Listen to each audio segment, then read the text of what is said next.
Okay, let's get right into it. Thank you for joining me for my ethics presentation in the public health ethics course here at Central Washington University. My name is Sarah Smith, and I'm excited to present my case to you today. Okay, I'm going to start by giving you a brief overview of what this case was all about. So this case study is titled Testing a Treatment for Schizophrenia. So within this case, a pharmaceutical company based in Asia developed a promising new drug meant to treat schizophrenia. Sales analysts predicted that the drug would see a high profit return within 4 years on the market. The drug had been tested on thousands of volunteers in Asia, and unfortunately, some of those volunteers did develop cardiac arrhythmias as a result from taking the drug. The regulatory agency did issue a non-approval letter, which meant that more testing would be needed on human subjects before it could be considered for approval again. So then the pharmaceutical company contracted with a mental health facility in Eastern Europe to continue to conduct the study on patients there. The company did not inform Europe of the previous non-approval letter, as laws in that country do not require such disclosure. So the participants in the study were actually unaware of the previous non-approval, and they were also unaware of the seriousness of the cardiac issues that were experienced by participants in the study previously. The participants in the study in Europe were given informed consent with a note that the drug had been tested on thousands of patients, but it was only noted that it appeared to slightly alter the electrical activity of the heart in some. And doctors within the study did receive a small compensation for each participant recruited.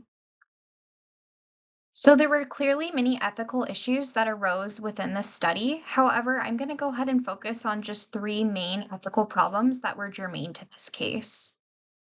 So the main problem germane to the case is that it exploited a vulnerable population for research purposes.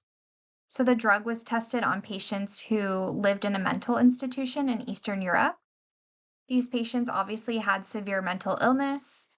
Many of them lacked access to basic health care, and many had limited, if any, family or peer support.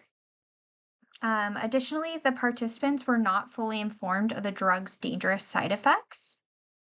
So they were told that the drug could slightly alter the electrical activity within their heart, but they weren't given an explanation of the severity of that issue.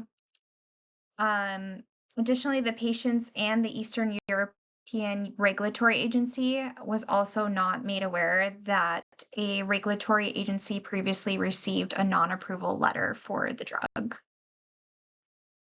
What do we know about the factual information available to the agents and decision makers in this case?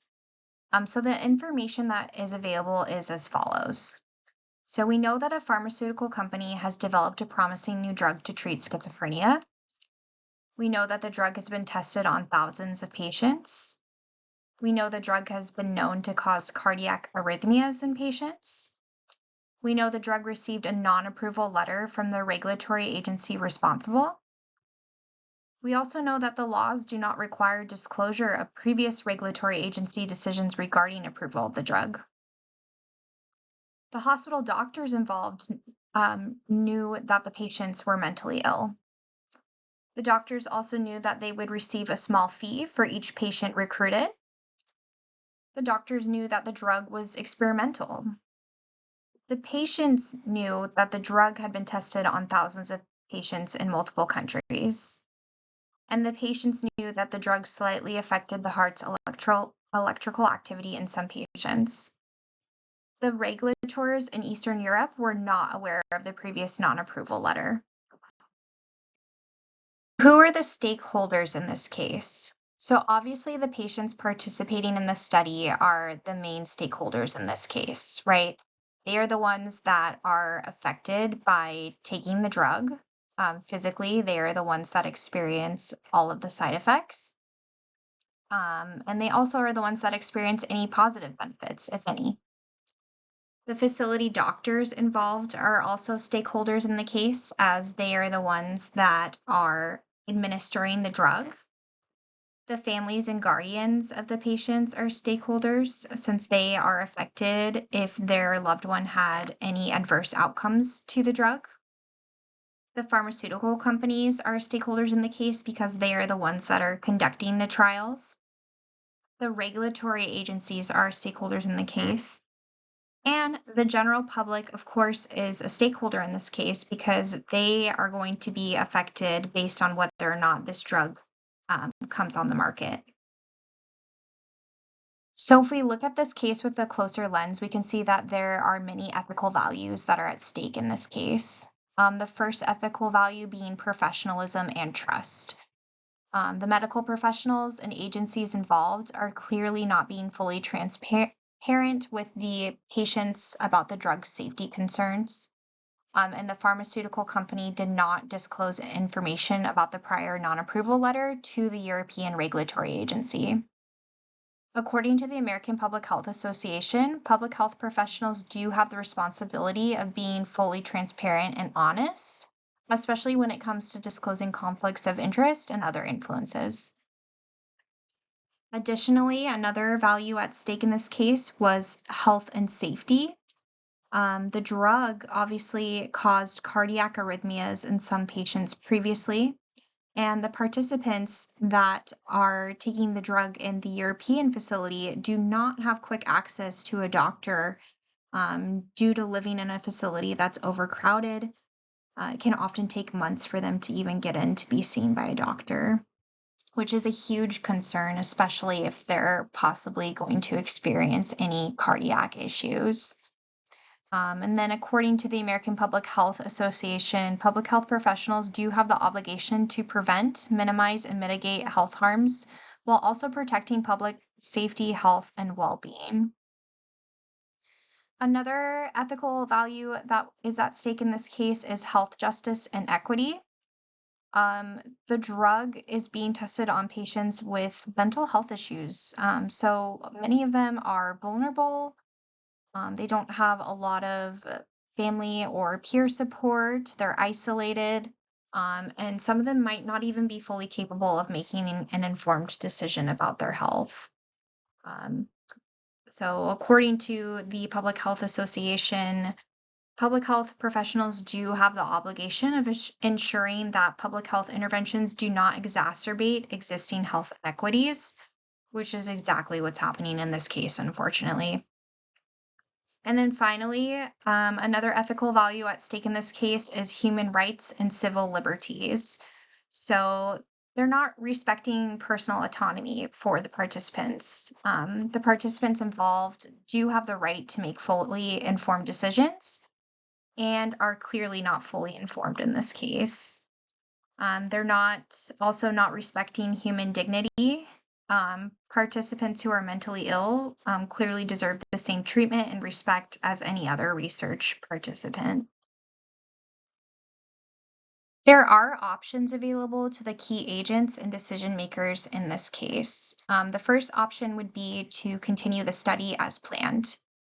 Some pros with that would be that it would give them the ability to complete their research. There's also a potential for a promising new drug on the market to treat schizophrenia. Some cons with that would be that it would be continued exploitation of vulnerable participants, and it would also continue to violate ethical values, unfortunately. For option number 2, they can go ahead and continue the trial, but fully inform participants about the non-approval letter and fully inform them about the seriousness of cardiac concerns while simultaneously increasing participant protections.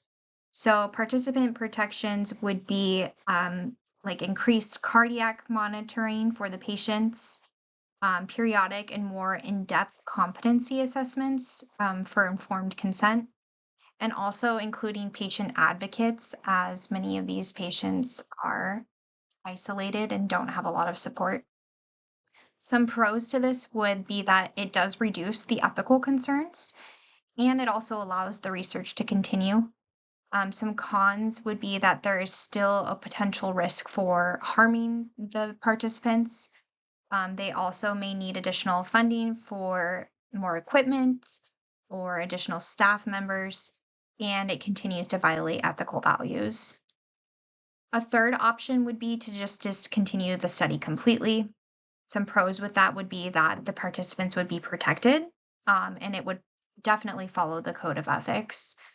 Some cons would be that there would be no opportunity for further research, and there would be continued non-approval of a drug that could have promising results for patients with schizophrenia. So, looking at the process for decision making and the values associated before the study, so the pharmaceutical company did decide to conduct a research study without fully informing the regulatory agency and participants about the previous non approval letter. As mentioned previously, the participants were also not fully informed of the severity of cardiac concerns. According to the American Psychological Association, research participants should be fully informed of the risks and benefits prior to participating. So, from an ethical standpoint, the company was not transparent and honest to the participants during the informed consent process. So, this violates values of transparency and respect for personal autonomy, making informed decisions. The study was ultimately ethically flawed before it even began. At the process for decision making and the values associated during the case. So, participants were recruited from a mental facility in Eastern Europe. Participants were mentally ill and highly vulnerable. So, that already violates health, justice, and equity. Additionally, physicians were compensated for the recruitment of participants, which is a conflict of interest and violates professionalism and trust. The health and well-being of participants involved was also at risk, obviously violating health and safety. While the study targeting patients with mental illness, vulnerable individuals were exploited, which violates human rights and civil liberties. This group already experiences health inequities due to living in an overcrowded facility, and adding more possible health issues only exacerbates this issue, which violates the value of health, justice, and equity again. To the decision-making process and the values associated after the case. So this case did not really disclose what happened after the study was conducted, but a few suggestions could still be made from an ethical standpoint. Researchers could continue to monitor participants for adverse outcomes and report those findings honestly. If participants experience negative health outcomes as a result of the study, they should be compensated fairly for that. And being transparent about study results does help build trusting relationships with the public and specifically with populations that experience mental illness. Monitoring for adverse outcomes helps regulators to know if the drug is safe for people to take, and regulators should evaluate the findings of the study and increase participant protections as needed if the drug requires future trials. So we're looking at professionalism and trust and health and safety here. So overall, this case did lack ethical values critical for protecting public health. It unfortunately prioritized business over participant well-being while exploiting a vulnerable population. While a new drug on the market to treat schizophrenia sounds great and may be helpful, increased protections are very much needed. Were very much needed in this case. Individuals involved were unfortunately not given the opportunity to make a well-informed choice regarding participation and may suffer life-threatening events as a result of that. A recent study published in the Journal of the American Heart Association reports that antipsychotic drugs are associated with an increased risk of arrhythmias and sudden cardiac death.